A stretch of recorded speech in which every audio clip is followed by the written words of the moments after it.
So as far as schools go, I take my son to this elementary school that's within walking distance of my house, so I drive.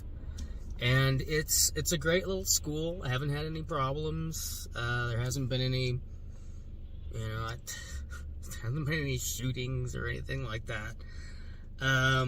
But it's definitely, Club Q happened, and there's been other incidents in the Springs in the past that you can look up. So, yeah, it's a valid concern of like, what if I go somewhere and there's, somebody there?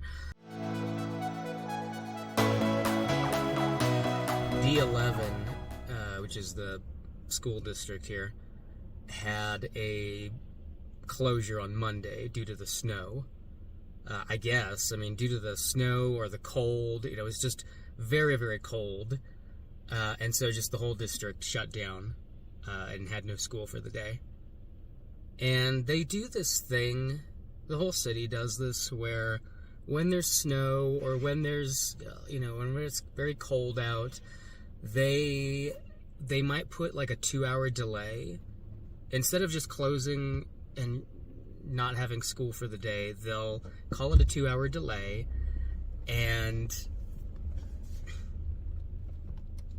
I don't see a reason for that. Why have a 2-hour delay? Like, what is going to make the difference of us getting to school? And how am I supposed to get my kid to school? Like, okay, I'm a real estate agent. I can do that. I can work my schedule and move it around. That's fine.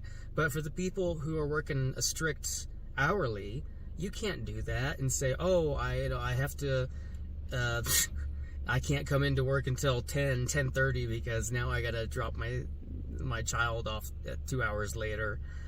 So that is very annoying. It would just be easier to just close it for the day. And they usually do that. If you see a 2-hour delay, there's a good chance that they will actually just close the school for the day. I actually used to take my son to a charter school. It was about a half an hour from where we live. And we happened to just win a lottery to get accepted into this charter school. It was Vanguard. And just very, very high academic school. But I didn't realize that with a charter school, your child is getting 3 to 4 hours of homework per day. And he's in 2nd grade. I'm like, what? And I have to go over all of this with him because it's just very in depth. And so I didn't realize I was getting myself into that much effort with the charter school. So, and being, half an hour away. And so the drive time was really a big killer. And so, so we found this school. It's a public school. I met the teachers, I looked at the curriculum and at the school itself, and seems to be, I was looking for socialization, not just schooling, and not just, you're stuck in front of a book for your entire day. If you can't teach them what they need to learn the entire day that they're in school, they can have a little bit of homework, but I don't want it to be insane. I want my child to have a life as well, and to be able to play with friends, to be able to play with their toys, read books, and whatever they want to do. We can play a family game together. We can go sledding outside. I want to be able them to have the time to do that, and a charter school did not fit that. Not for me. Not for him. So this is nice. The homework is very simple. It's very easy. The teachers are very accommodating and responsive. They pay attention to what the kids are doing and just make sure that everybody is participating and feeling included. And when we get home, if we have some TV time, we watch Daniel Tiger's Neighborhood, or Mr. Rogers, or there's a whole bunch of edutainment. Edutainment is way better now. There is. than it ever was, especially not when I was a kid. Like Minecraft, huh? I don't think I've ever played that one. Is it like a building? Do you build stuff? What do you build? You build like cities and buildings? Ooh, you can build a house. Alright, ready? 1, 2, 3. Okay. What do you want? We're gonna find out.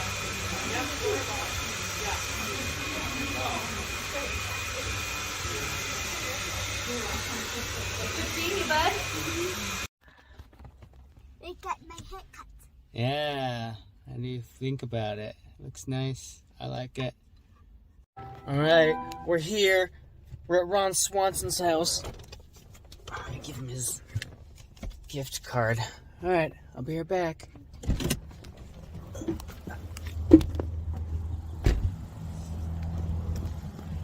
So now I'm back here after having dropped my son off at school again, and I've got another child that I'm taking care of in a little Moby wrap here, and doing a little bit of light work before we take our other daughter to her swim lesson, which is really close.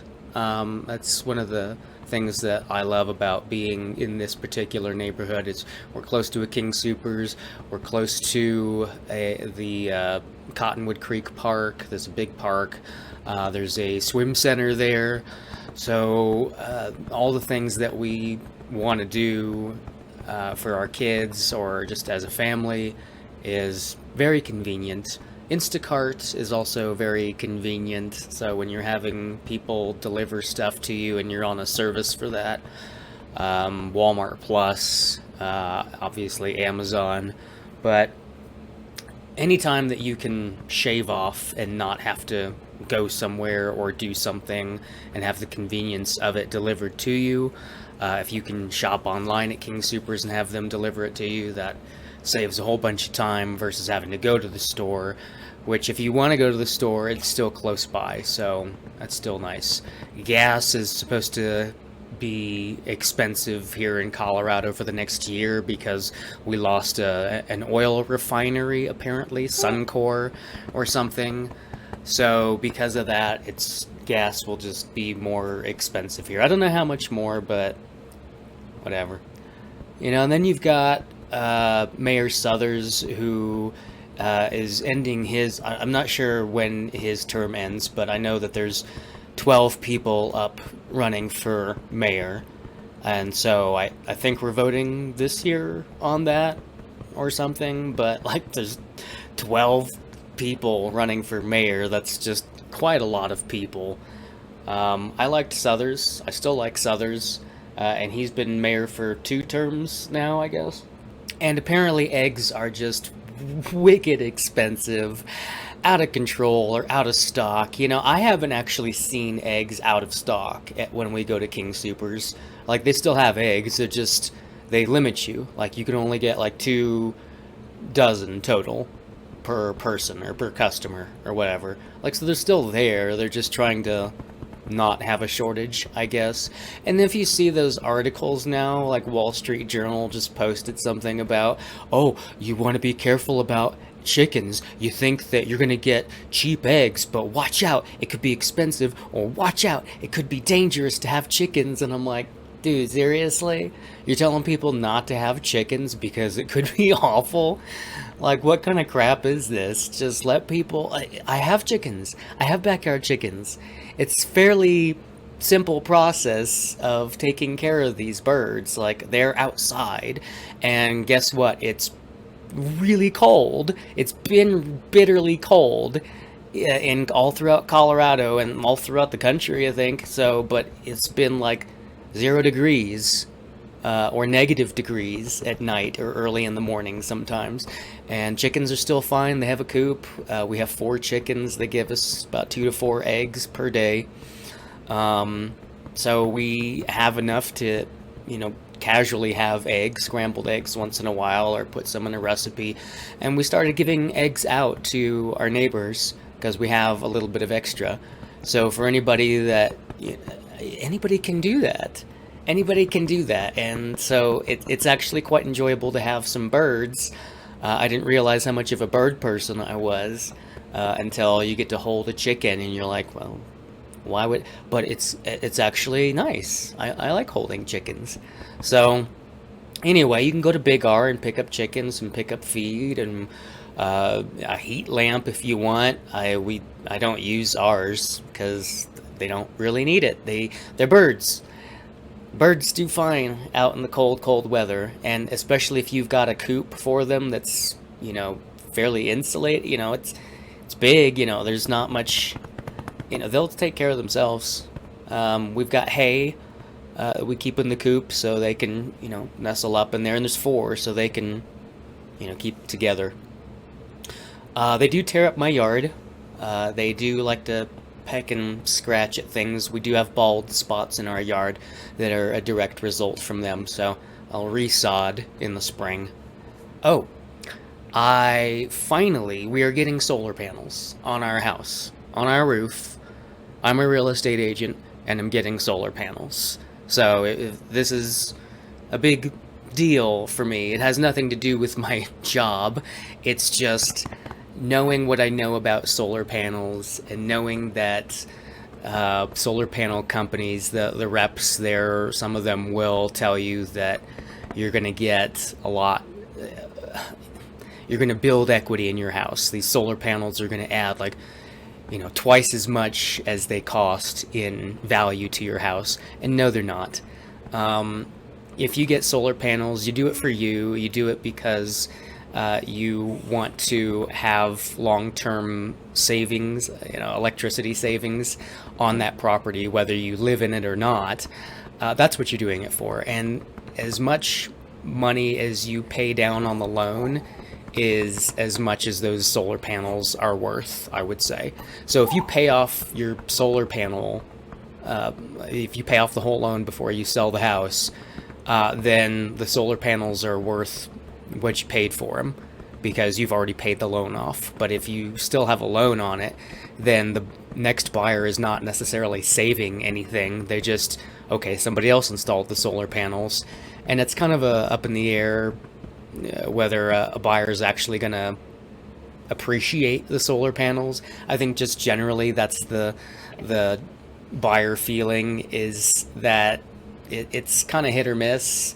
It doesn't really add much value for a buyer, unfortunately. So it's more of a personal thing if you're going to put the solar panels on yourself or have them, installed for your own personal enjoyment. I'm happy that we will offset the cost of our electricity, and seeing that, at least in Texas, they've been running into problems with keeping the power on. And then there's Excel Energy here in Colorado. We don't have Excel, but I didn't look into that headline, but it sounds like people here are having problems with that utility company. So I think solar panels are ultimately the long-term way to go, because I'm concerned about what the future of our electrical grid holds. And if we can't supply enough power, or if the power goes out, then I want to be able to have solar panels to switch over to, which will need either a generator or a battery backup in order to actually switch the power over. So if the grid went out, our solar panels wouldn't actually do anything. They'd shut off along with everything else. So because the solar panels are connected to the city grid, we'd have to switch them over in the event of a power outage to a backup source of power, which is either a battery or a generator. So that would be the next step for us in order to fully be able to utilize off-power electricity in case of some huge emergency. Will be covered if we have those two things in place. Those are my Colorado Springs confessions. Let me know if you have any thoughts in the comments below. Please click the like button and subscribe if you found this helpful, and I will see you in the next video.